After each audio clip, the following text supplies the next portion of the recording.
વિદ્યાર્થીની બહેનો નમસ્કાર. હું ડીકે ચૌધરી આપનું હાર્દિક સ્વાગત કરું છું. BSM 3માં પેપર નંબર 303 સમાયોજનના મનોવિજ્ઞાનમાં આજે આપણે યુનિટ નંબર 1માં જેનું ટાઇટલ છે સમાયોજનનો પરિચય, જેમાં મુખ્ય 4 બાબતોનો આપણે આ પ્રકરણમાં અભ્યાસ કરવાનો થાય છે. જેમાં નંબર 1 સમાયોજનની વ્યાખ્યા અને પરિચય, નંબર 2 સામાજિક પરિવર્તન, નંબર 3 સ્વદિશા નિર્દેશન સામેના પડકારો, અને છેલ્લો નંબર 4નો જે મુદ્દો છે વૈયક્તિક વિકાસ કે આત્મસંપન્નતા, જેને અંગ્રેજીમાં પર્સનલ ગ્રોથ તરીકે ઓળખવામાં આવે છે. આ 4 બાબતોનો અભ્યાસ આપણે મુખ્યત્વે આ પ્રકરણમાં કરીશું. ક્રમિક રીતે એક પછી એક બાબતનો આપણે અભ્યાસ શરૂ કરીએ છીએ. આ 4 મુખ્ય આસ્પેક્ટ આ પ્રકરણમાં સમાવી લેવામાં આવ્યા છે. તો સૌથી પહેલાં આપણે સમાયોજન એ શું છે, સમાયોજન કોને કહેવાય, અને જો વ્યક્તિ સમાયોજન ન સાધી શકે તો કેવી પરિસ્થિતિ નિર્મિત થાય છે, એના વિશે આપણે પ્રાથમિક ખ્યાલ કે પ્રસ્તાવના જોઈએ. આપણે જાણીએ છીએ કે આ દુનિયામાં આવેલા પ્રત્યેક માનવીએ પોતાના વાતાવરણ કે પરિવેશ સાથે સમાયોજન સાધવાની કલા અને તેના વિજ્ઞાનને એક યા બીજી રીતે શીખવી જ પડે છે.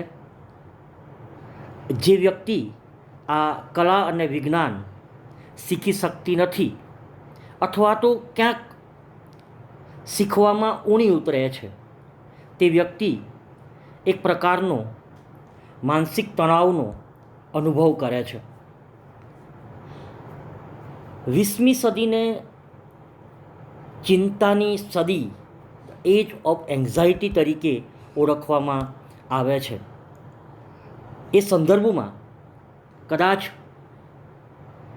21મી સદીને આપણે સુપર ચિંતાના યુગ તરીકે ઓળખાવી શકીએ, કારણ કે દિન પ્રતિદિન 21મી સદીમાં વ્યક્તિએ અનેક પ્રકારના અવરોધો, અનેક પ્રકારની મુશ્કેલીઓ અથવા તો એબ્સ્ટ્રેક્ટનો સામનો કરવો પડી રહ્યો છે. અને એટલા માટે વ્યક્તિ હદ ઉપરાંતના માનસિક તણાવનો ભોગ બની રહ્યો છે. મિત્રો, આપણે જાણીએ છીએ કે અમુક હદથી માનસિક તણાવનું પ્રમાણ જો વધી જાય તો વ્યક્તિ માનસિક રીતે ભાંગી પડે છે. અને માનસિક રીતે ભાંગી પડેલો વ્યક્તિ માનસિક માંદગીનો ભોગ બનવાની શક્યતામાં વધારો કરે છે, જેને આપણે અંગ્રેજીમાં નર્વસ બ્રેકડાઉન તરીકે ઓળખીએ છીએ. આવી વ્યક્તિઓ અશાંત, અજંપાવાળી સતત બેચેની અનુભવે છે. જો આ અશાંતિ, અજંપો અને બેચેની લાંબો સમય સુધી ચાલે તો કેટલાક વ્યક્તિઓ ગંભીર પ્રકારની માનસિક બીમારીનો ભોગ બને છે અને કેટલાક તો વાસ્તવિક દુનિયાથી વિમુખ થઈ અને વિચિત્ર રીતે વર્તવા માંડે છે. આજે શારીરિક સ્વાસ્થ્ય કરતાં માનસિક સ્વાસ્થ્યનો પ્રશ્ન વધારે ને વધારે વિકટ બનતો જાય છે. જો માનવી પોતાના વાતાવરણ સાથે સમાયોજન કરતાં શીખી જાય તો માનસિક રીતે સ્વસ્થ અને સંતુલિત રહી શકે.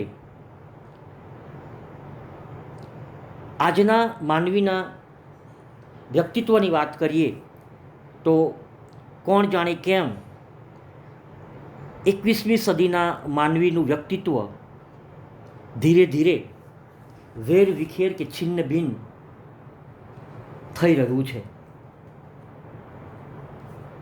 દુનિયામાં વસ્તી વધારો કે જનસંખ્યા ભલે કૂદકે ને ભૂસકે વધી રહી હોય, પરંતુ મનોવૈજ્ઞાનિકો જેને અખંડ અને સુસંકલિત વ્યક્તિત્વ કહે છે તેવી વ્યક્તિઓની સંખ્યા આજે નોંધપાત્ર રીતે ઘટી ગઈ છે. આજના માનવીના જીવનમાં જાણે કે નિરાંત જ નથી રહી. ભૌતિક સુખ, સગવડો, સાધન સંપત્તિ અને સુખી બનવાની એક મૂષક દોડ, જેને રેટ રેસ કહીએ છીએ, તે દુનિયામાં ચાલી રહી છે. બધા એકબીજાની પાછળ દોડે છે અને બીજાને પાછળ પાડી દેવાની આ ભાગમ ભાગ સતત ચાલી રહી છે. આ ભાગમ ભાગ, આ દોડ સત્તા માટેની હોય કે ચાહે સંપત્તિ માટેની, યશ માટેની હોય કે કીર્તિ માટેની, આપણે સૌ એ દોડમાં સામેલ છીએ. આપણને સૌને એમ લાગે છે કે આજે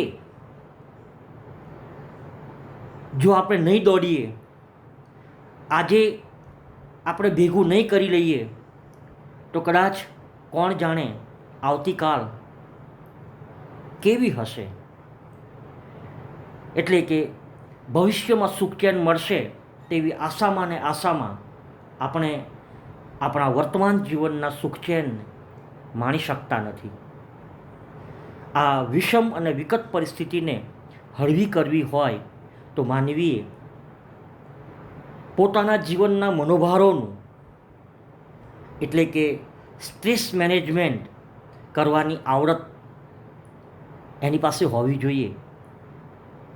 એને શીખી લેવી પડે. કારણ કે આપણે સૌ સવારથી કે સાંજ સુધી આપણા રોજબરોજના કૌટુંબિક જીવન, સામાજિક જીવન અને વ્યવસાયિક જીવન માટે જે દોડાદોડી કરીએ છીએ, ઓછા સમયની અંદર વધુ પ્રાપ્ત કરવાની જે દોડ છે એમાં આપણે સામેલ છીએ. એવા સંજોગોમાં જ્યારે આપણે સાંજે ઘરે આવીએ છીએ ત્યારે થાકેલા, નિરાશ થયેલા, હતપ્રત માનવી તરીકે આપણો ઘરમાં પ્રવેશ થાય છે. આખરે આ જીવન એ માત્ર કશુંક ભેગું કરી લેવા માટેની પ્રક્રિયા નથી. આપણે સૌ જાણીએ છીએ કે આપણું જીવન એ સમયનું બનેલું છે. એ સંદર્ભમાં આપણે એમ કહી શકીએ કે આપણે ભવિષ્યમાં સુખી થઈશું એવા ખ્યાલથી આપણે આપણા વર્તમાનની આનંદની જે પળો છે, સુખના નાના નાના જે એપિસોડ છે, એને આપણે ક્યાંક જતા કરીએ છીએ અને એને કારણે આપણું જીવન જેટલું આનંદમય હોવું જોઈએ એટલું આપણે એને બનાવી શકતા નથી. અને એટલા માટે જેને આપણે સ્ટ્રેસ મેનેજમેન્ટ અથવા તો મનોભારોનું સંચાલન કહીએ છીએ એ કરવાની આવડત, એની જુદી જુદી ટ્રીક આપણે શીખવી જોઈએ.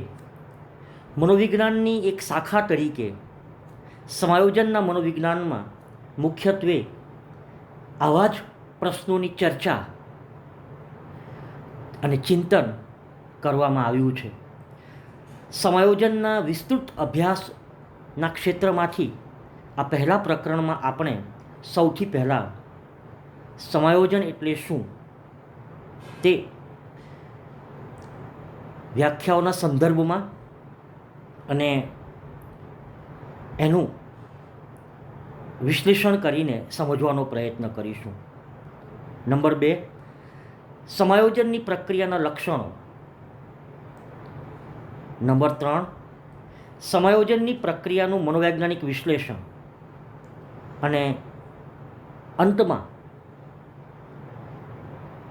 સમાયોજનનો મુખ્ય હેતુ આત્મસંપન્નતા છે, જેને આપણે અંગ્રેજીમાં સેલ્ફ ફુલફિલમેન્ટ તરીકે ઓળખીએ છીએ. વિકાસ યાત્રામાં આ આત્મસંપન્નતા નું લક્ષ્ય કેવી રીતે પ્રાપ્ત થઈ શકે તેની અને આત્મસંપન્નતા પ્રાપ્ત કરવાના માર્ગમાં આવતા અવરોધો કયા છે, કેવા છે, એની પણ આપણે વિગતે ચર્ચા કરીશું. તો બહેનો, સૌથી પહેલાં સમાયોજન એટલે શું એને ખૂબ સરળતાથી સમજવાનો પ્રયત્ન કરીએ તો આપણે સૌ જાણીએ છીએ કે આપણે બધા જ રોજબરોજના જીવનમાં સતત પરિવર્તનો અનુભવીએ છીએ. એ પરિવર્તનો ચાહે શારીરિક ફેરફારોના સ્વરૂપમાં હોય, એ ચાહે આપણી ઉંમર વધતા આપણી સમજણ અને મૂલ્યોમાં જે બદલાવ આવ્યો છે એના સંદર્ભમાં હોય, એ પરિવર્તનો ચાહે કારકિર્દીના સંદર્ભમાં હોય કે જીવનસાથીની પસંદગીના પ્રશ્નોના સંદર્ભમાં હોય. આપણે સૌ જાણીએ છીએ, અનુભવીએ છીએ કે કોઈ પણ માનવી એક જેવો રહેતો નથી. તો શારીરિક ફેરફારો કેવી રીતે થાય છે એની વાત કરીએ તો આપણે જાણીએ છીએ કે આપણે હંમેશા શારીરિક રીતે એક જેવા જ રહેતા નથી. મનોવિજ્ઞાનના વિદ્યાર્થી તરીકે આપણે જાણીએ છીએ કે બાળક જ્યારે જન્મે છે ત્યારે, એટલે કે શિશુ અવસ્થામાં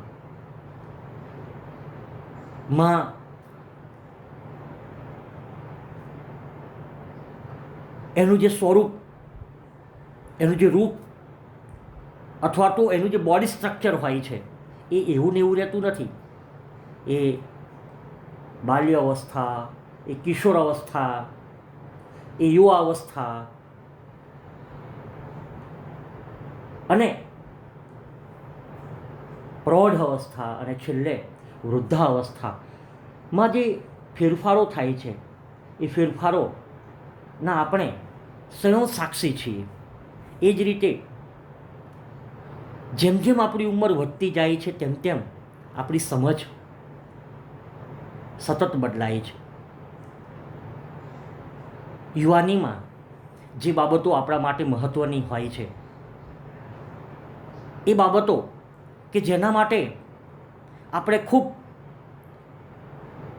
જીદ કરતા હોઈએ છીએ, અથવા તો યુવાવસ્થામાં જે બાબતો આપણા કેન્દ્રમાં હોય છે એ જ બાબતો જ્યારે તમે ઉંમરના એક પડાવ ઉપર પહોંચો છો ત્યારે એ નથી હોતી.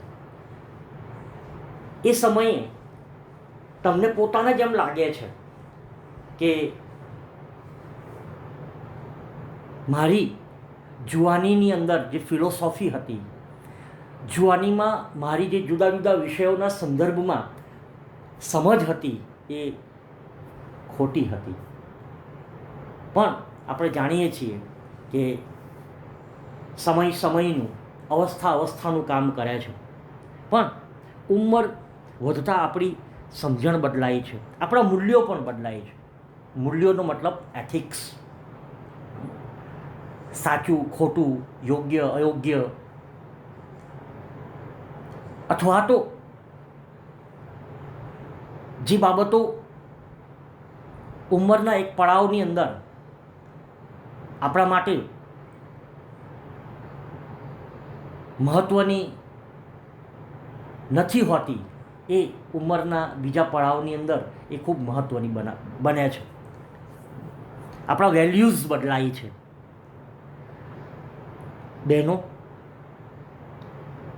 પરિવર્તનોના અનુભવમાં એક પડાવ એવો પણ આવે છે કે જ્યારે આપણે આપણા વ્યવસાય કે કારકિર્દી અંગે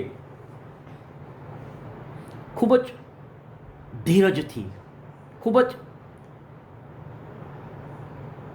સમજણપૂર્વકનો એક નિર્ણય લેવો પડે છે. એવું જ બીજું ક્ષેત્ર છે જીવનસાથીની પસંદગી.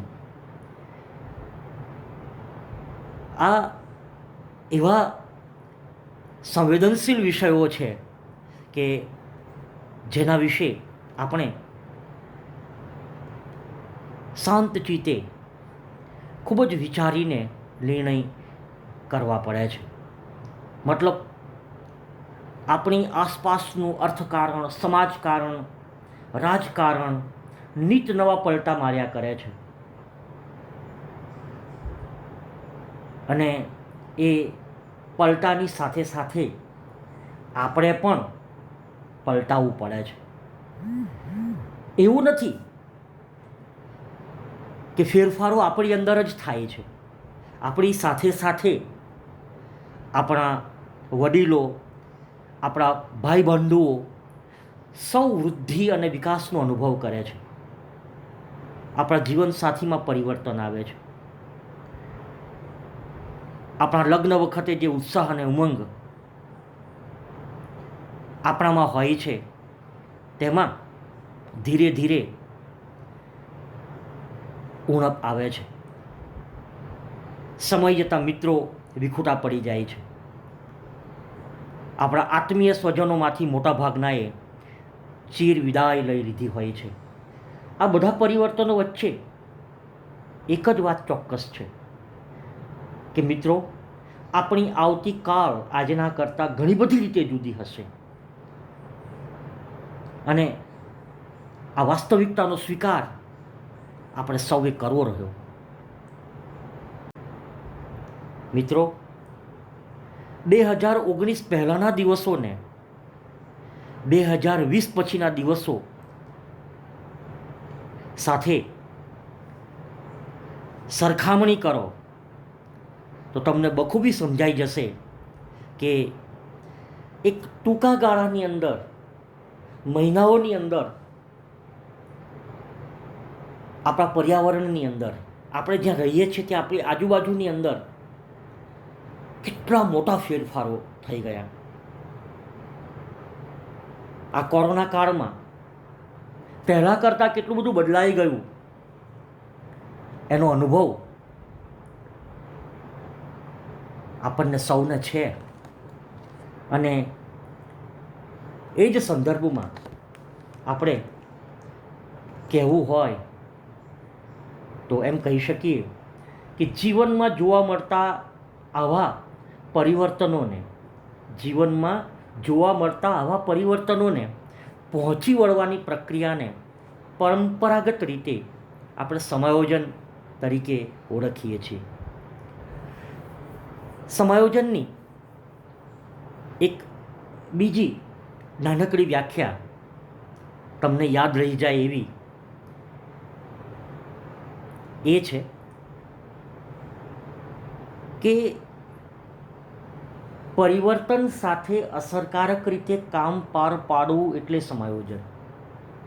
એનો મતલબ આપણી આસપાસ જે પણ ભૌતિક ફેરફારો થાય છે, જે પણ સામાજિક ફેરફારો થાય છે, જે પણ રાજકીય ફેરફારો થાય છે, ઇકોલોજીની અંદર જે ફેરફારો થાય છે, એની સાથે જો આપણે અસરકારક રીતે આપણા જીવનને ગોઠવી શકીએ, આપણા રોજબરોજના જીવનને એની સાથે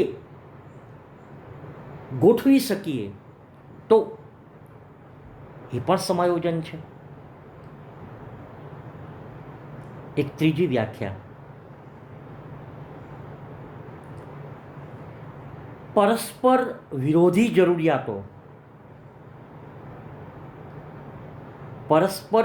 જરૂરિયાતો કે આવશ્યકતાઓને સંતુલિત કરવાની વ્યવહાર સંબંધી પ્રક્રિયાને પણ સમાયોજન તરીકે ઓળખવામાં આવે છે. એટલે કે જ્યારે કોઈ વ્યક્તિ એકબીજાની વિરોધી જરૂરિયાતો અનુભવતો હોય ત્યારે આ વિરોધી જરૂરિયાતોમાંથી કઈ બાબતને કંટ્રોલ કરવાની છે, કઈ બાબતને ટાળવાની છે, કોનાથી બચવાનું છે, એની જો આપણને આવડત હોય તો એ પ્રક્રિયાને પણ આપણે સમાયોજન તરીકે ઓળખીએ છીએ. આ રીતે વાતાવરણની મુશ્કેલીઓ અને અવરોધોને ધ્યાનમાં રાખી વ્યવહારમાં જે પરિવર્તન કરવામાં આવે છે, it is a one type of adjustment. અહીંયા વાતાવરણ શબ્દનો અર્થ માત્ર ભૌતિક વાતાવરણ નથી. ભૌતિક વાતાવરણની સાથે સાથે ભૌતિક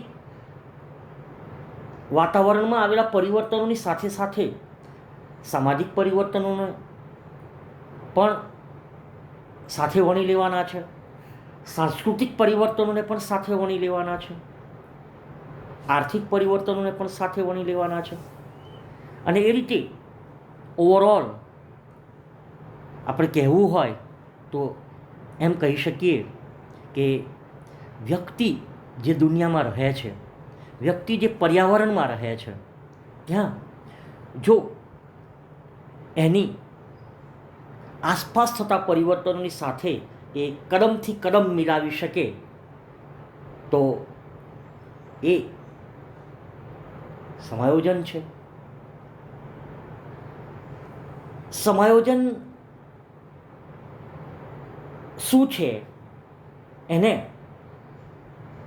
સમજાવવા માટે એક શાસ્ત્રીય કહી શકાય, ક્લાસિકલ કહી શકાય એવી એક વ્યાખ્યા આપણી ટેક્સ્ટ બુકની અંદર મૂકવામાં આવી છે.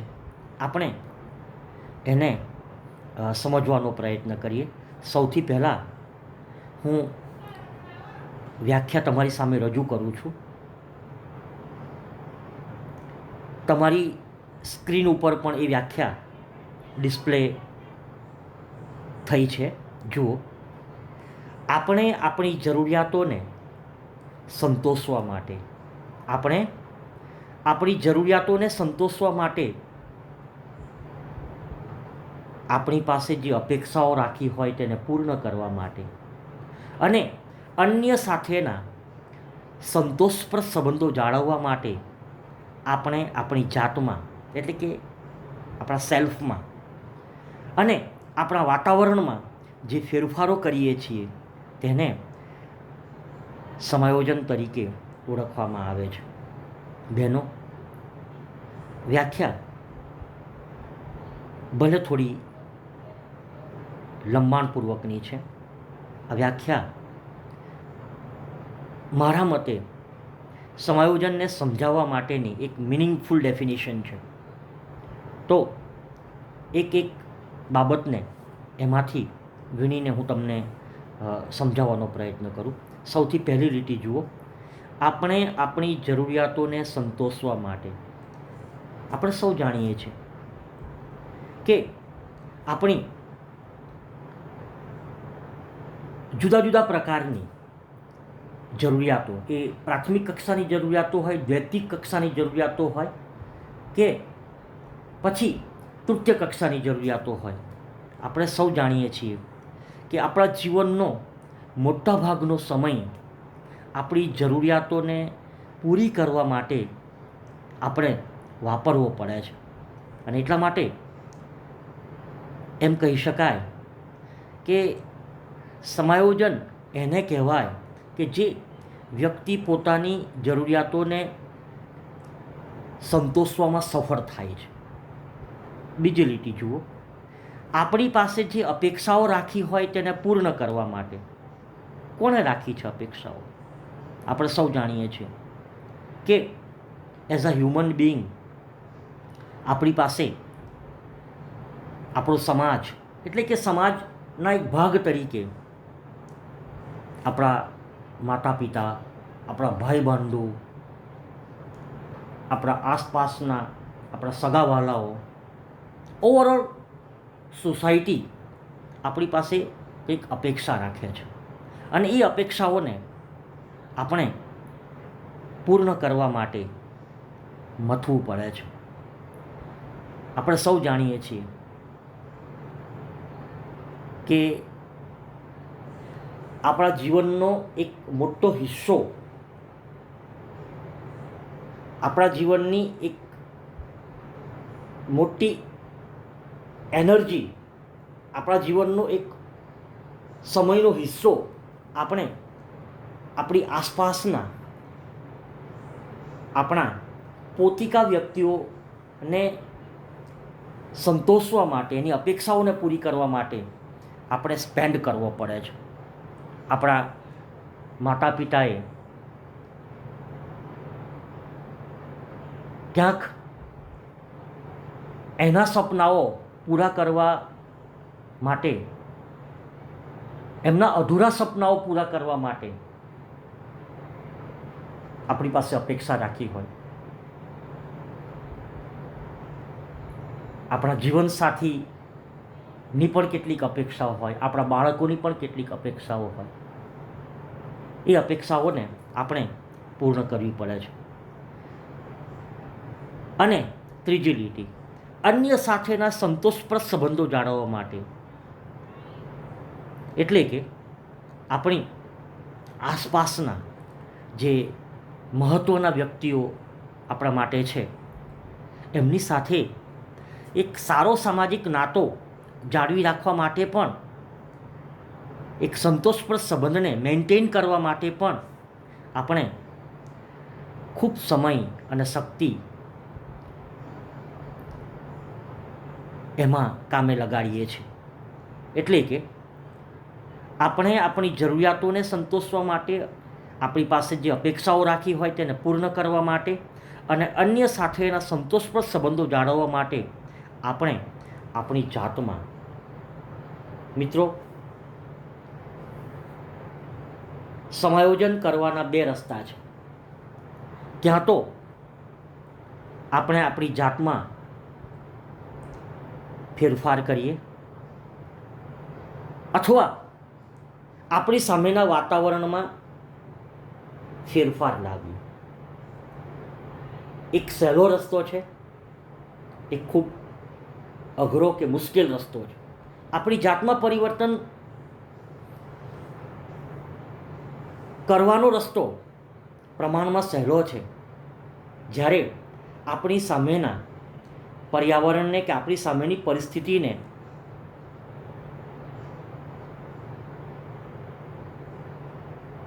બદલવી એ ખૂબ મુશ્કેલ બાબત છે. પણ આપણી પાસે બે વિકલ્પ છે. ક્યાં તો ફોર એડજસ્ટમેન્ટ આપણા સેલ્ફની અંદર આપણે ફેરફાર કરીએ, અથવા તો અઘરો રસ્તો પસંદ કરીએ, તો આપણે આપણી સામેના વાતાવરણને બદલીએ. મિત્રો, મૂળભૂત રીતે સમાયોજનનો ખ્યાલ એ જીવ વિજ્ઞાનમાં પ્રસિદ્ધ એવા અનુકૂલનના ખ્યાલમાંથી લેવામાં આવ્યો છે. અનુકૂલન એટલે એડેપ્શન. અંગ્રેજીમાં એને આપણે એડેપ્શન તરીકે ઓળખીશું. અનુકૂલન એટલે શું? તો અનુકૂલનનો અર્થ કંઈક આવો થાય છે કે શારીરિક અસ્તિત્વ ટકાવી રાખવાના ઉદ્દેશ્યથી અપનાવેલી પરિસ્થિતિને અનુરૂપ બનવાની પ્રક્રિયા એટલે અનુકૂલન. આપણે જાણીએ છીએ કે પ્રાણીઓમાં જૈવિક એટલે શારીરિક સ્તરે, બાયોલોજિકલ સ્તરે થતા ફેરફારો કરતાં માનવીમાં મનોવૈજ્ઞાનિક સ્તરે થતા ફેરફારો જુદા છે. આ પ્રકારના વ્યક્તિગત રીતે થતા સંગ્રામને આપણે સમાયોજન તરીકે ઓળખીએ છીએ. પ્રાણીઓમાં વાતાવરણની સાથે કે વાતાવરણની સામે ટકી રહેવા માટે પ્રાણીઓએ જે ફેરફારો કરવા પડ્યા છે એ માત્ર શારીરિક ફેરફારો છે. એની ખાવા પીવાની, ઉઠવા બેસવાની, અથવા તો એનું જે બાયોલોજિકલ સ્ટ્રક્ચર છે એમાં એને ફેરફાર કરવો પડે છે. જ્યારે માનવીએ એના આસપાસના સામાજિક અને સાંસ્કૃતિક વાતાવરણમાં ટકવા ખૂબ લાંબો સંઘર્ષ કરવો પડે છે. એટલે કે સમાયોજનમાં જે પરિવર્તન થાય છે એ પ્રાણીઓમાં થતા પરિવર્તનની જેમ માત્ર જૈવિક સ્તરે અથવા તો શારીરિક સ્તરે થતા ફેરફારો જેટલું સરળ નથી. સમાયોજનમાં જે ફેરફાર થાય છે એ ફંક્શનલ ફેરફાર છે, કાર્યિક ફેરફાર છે. અને સૌથી અગત્યની વાત બહેનો, કે સમાયોજન એ ઓટોમેશન ઉપર થતી પ્રોસેસ નથી, આપોઆપ થતી પ્રક્રિયા નથી. માનવીને સમાયોજિત થવા માટે પોતાનામાં અને વાતાવરણમાં ફેરફાર કરતાં શીખવું પડે છે. ટૂંકમાં સમાયોજન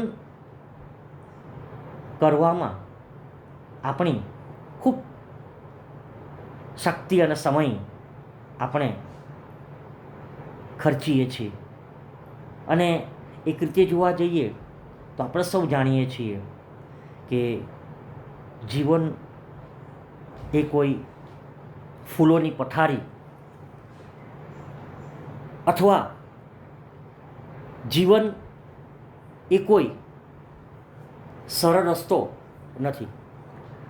લાઈફ ઇઝ સ્ટ્રગલ. અને આ સ્ટ્રગલમાં જે વ્યક્તિ ઊણો ઉતરે છે એ ટકી શકતો નથી. મનુષ્ય આ પૃથ્વી ઉપર ટક્યો તેનું ખરું કારણ તો એ જ છે કે એણે સમાયોજન સાધ્યું, જેને જીવ વિજ્ઞાનની ભાષામાં આપણે ઉત્ક્રાંતિ કહીએ છીએ. અને આ ઉત્ક્રાંતિ ની પ્રક્રિયા દરમિયાન માણસને કુદરતે ભેટ સ્વરૂપની અંદર એવી ઘણી બધી વસ્તુઓ આપી છે કે જેને આધારે આપણે એમ કહી શકીએ કે અન્ય પ્રાણીઓ કરતાં આ પૃથ્વી ઉપર ટકવા માટે માનવીને ઉત્ક્રાંતિની પ્રક્રિયા દરમિયાન એવું કંઈક વિશેષ જે બીજા જીવજંતુઓ કે પશુ પક્ષી કે પ્રાણીઓને નથી મળ્યું એવું કુદરતે આપણને ભેટ સ્વરૂપે આપ્યું છે. જેમ કે ઉત્ક્રાંતિની પ્રક્રિયા દરમિયાન આપણને મગજ અને મસ્તિષ્ક છાલ ન મળ્યા હોત તો કદાચ આ પૃથ્વી ઉપર માનવી ટકી શક્યો ન હોત. મતલબ આપણે સૌ જાણીએ છીએ કે આજે પણ આ પૃથ્વી ઉપર માણસ કરતાં ખૂબ શક્તિશાળી પ્રાણીઓ અથવા તો વિકરાળ સ્વરૂપ અને શક્તિ ધરાવતા પ્રાણીઓ અસ્તિત્વમાં છે, છતાં આપણે એના ઉપર રાજ કરીએ છીએ બિકોઝ ઓફ ઇવોલ્યુશનની પ્રક્રિયા દરમિયાન આપણને મગજ અને મસ્તિષ્ક છાલની ભેટ મળી છે. મગજ અને મસ્તિષ્ક છાલને કારણે આપણી સ્મરણ શક્તિ, આપણી તર્ક શક્તિ, આપણી નિર્ણય શક્તિનો આપણે ઉપયોગ કરી શકીએ છીએ. પ્રાણીઓમાં થતા ફેરફારો ક્યાં તો સંચાલિત હોય છે, ઓટોમેટિક, અથવા તો અભિસંધાનથી થાય છે. જ્યારે માણસે સભાન રીતે સંકલ્પ શક્તિ અને પુરુષાર્થના જોડે પોતાનામાં અને પરિસ્થિતિમાં જરૂરી ફેરફાર કરવો પડે છે.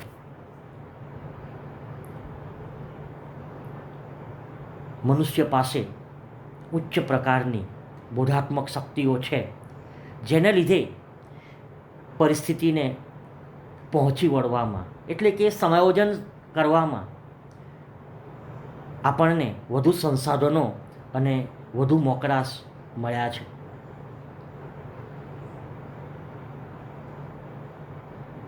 આ બોધાત્મક શક્તિઓ જે અન્ય પ્રાણીઓ પાસે ઓછી છે, નહિવત છે, એ બોધાત્મક શક્તિઓ એ આપણને વાતાવરણમાં ટકવા માટે સામાજિક અને સાંસ્કૃતિક રીતે સમાયોજિત થવામાં આપણને મદદરૂપ થાય છે. થોડીક વિગતે વાત કરીએ. આ બોધાત્મક શક્તિઓને લીધે આપણે શું કરી શકીએ છીએ જે અન્ય પ્રાણીઓ નથી કરી શકતા? જેમ કે પદાર્થો અને પરિસ્થિતિઓને નવા પરિપ્રેક્ષ્યમાં નિહાળી શકીએ છીએ. 1, 2, આપણે પસંદ કરેલા વિકલ્પોનું શું પરિણામ આવશે તે વિશે અગાઉથી વિચારી શકીએ છીએ. 3, બૌદ્ધિક રીતે સમસ્યાના ઉકેલ તરફ જઈ શકીએ છીએ. 4, ભૂતકાળમાંથી બોધપાઠ લઈ ભૂલો થઈ હોય તો સુધારી શકીએ છીએ. 5, વાંચન, શ્રવણ, વાર્તાલાપ જેવા માધ્યમો દ્વારા આપણને બીજાઓના અનુભવોનો સીધો લાભ મળે છે. આ એડવાન્ટેજ છે. ટૂંકમાં બીજા પ્રાણીઓ કરતાં મનુષ્યને કુદરતે વહેત ઊંચું માનસિક સામર્થ્ય આપ્યું છે તે આશ્ચર્યજનક બાબત નથી. આપ્યું છે.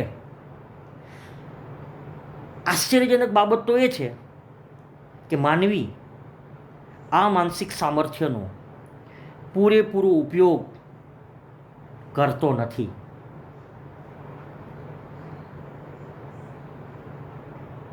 આ સદીના પ્રારંભમાં વિલિયમ જેમ્સ નામના એક અભ્યાસીએ વ્યક્તિ પોતાની પાસે જે માનસિક સામર્થ્ય છે, જે બુદ્ધિશક્તિ છે, જે આપણી પાસે ખજાનો છે, એનો કેટલા ટકા હિસ્સાનો ઉપયોગ કરે છે એના વિશે ખૂબ ખંતપૂર્વક અને ફ્રૂટફુલ કહી શકાય, ફળદાયી કહી શકાય એવા અભ્યાસો કરીને એણે આપણને કહ્યું છે, વિલિયમ જેમ્સે, કે આ પૃથ્વી ઉપર જુદા જુદા ક્ષેત્રોની અંદર જે સફળ વ્યક્તિઓ છે એ ક્ષેત્રો ચાહે શિક્ષણનું હોય, એ ક્ષેત્ર ચાહે કલાનું હોય, એ ચાહે રમતગમતનું હોય, એ ચાહે વિજ્ઞાનનું હોય, આ અલગ અલગ ક્ષેત્રોની અંદર જે સફળ થયેલા વ્યક્તિઓ છે એ વ્યક્તિઓએ એને પ્રાપ્ત થયેલા કુલ માનસિક સામર્થ્યનો એને 10% માત્ર ઉપયોગ કર્યો છે. 90% માનસિક સામર્થ્ય એમને એમ પડ્યું રહ્યું છે. આવો જ આ જ વિષય ઉપર અભ્યાસ કરનાર બીજો અભ્યાસી છે હર્બર્ટ ઓટો. એણે 1972માં અભ્યાસ કરીને એમ કહ્યું કે માનવી, કયો માનવી? જે જુદા જુદા ક્ષેત્રોમાં સફળતા પ્રાપ્ત કરી ચૂક્યો છે એવો વ્યક્તિ, એના કુલ સામર્થ્યનો, કુદરતે આપેલા કુલ માનસિક સામર્થ્યનો માત્ર 5% જ ઉપયોગ કરે છે. કહેવાનો મતલબ, સમજવાનો મતલબ, પ્રેરણા લેવાનો મતલબ એક જ છે કે માનવીમાં અખૂટ શક્તિ પડેલી છે, પરંતુ તેનું પ્રફુલ્લન થતું નથી. એને જેટલી ઉલેચવી જોઈએ, જેટલી બહાર કાઢવી જોઈએ, જેટલી વાપરવી જોઈએ એટલી આપણે વાપરતા નથી. આપણી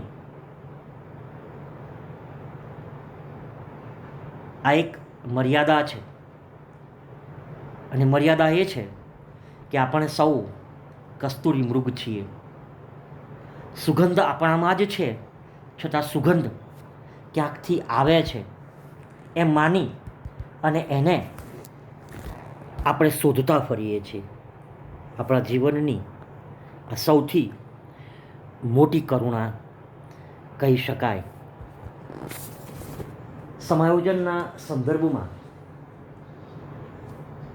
સમાયોજન એટલે શું એ સમજાવવા માટે આ પ્રકરણનો એક પાઠ અહીંયા પૂર્ણ થાય છે. આપણે બીજા ઓડિયોમાં સામાજિક પરિવર્તન ને સમજવાનો પ્રયત્ન કરીશું. વિદ્યાર્થીની બહેનો, આપે મને શાંતિથી સાંભળ્યો. આપનો આભાર.